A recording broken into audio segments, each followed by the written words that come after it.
Le même jour, 2 disciples faisaient route vers un village appelé Emmaüs, à 2 heures de marche de Jérusalem, et ils parlaient entre eux de tout ce qui s'était passé.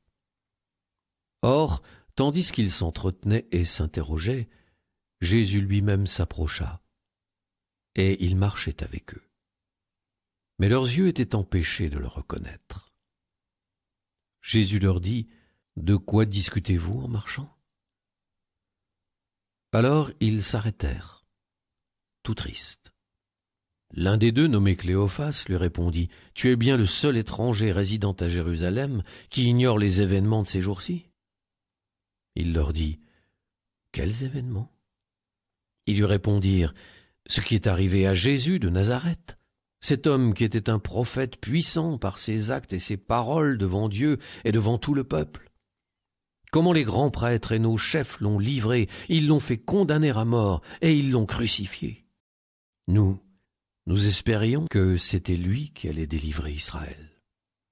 Mais avec tout cela, voici déjà le 3e jour qui passe depuis que c'est arrivé. À vrai dire, des femmes de notre groupe nous ont remplis de stupeur. Quand, dès l'aurore, elles sont allées au tombeau, elles n'ont pas trouvé son corps. Elles sont venues nous dire qu'elles avaient même eu une vision, des anges, qui disaient qu'il est vivant. Quelques-uns de nos compagnons sont allés au tombeau et ils ont trouvé les choses comme les femmes l'avaient dit, mais lui, ils ne l'ont pas vu.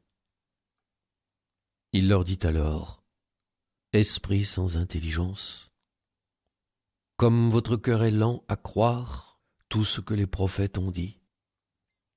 Ne fallait-il pas que le Christ souffrisse là pour entrer dans sa gloire ? Et partant de Moïse et de tous les prophètes, il leur interpréta dans toute l'Écriture ce qui le concernait. » Quand ils approchèrent du village où ils se rendaient, Jésus fit semblant d'aller plus loin.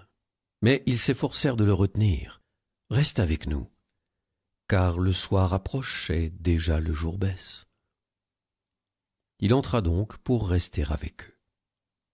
Quand il fut à table avec eux, ayant pris le pain, il prononça la bénédiction, et l'ayant rompu, il le leur donna. Alors leurs yeux s'ouvrirent, et ils le reconnurent, mais il disparut à leurs regards. Ils se dirent l'un à l'autre, « Notre cœur n'était-il pas brûlant en nous, tandis qu'il nous parlait sur la route, et nous ouvrait les Écritures ?» À l'instant même, ils se levèrent et retournèrent à Jérusalem.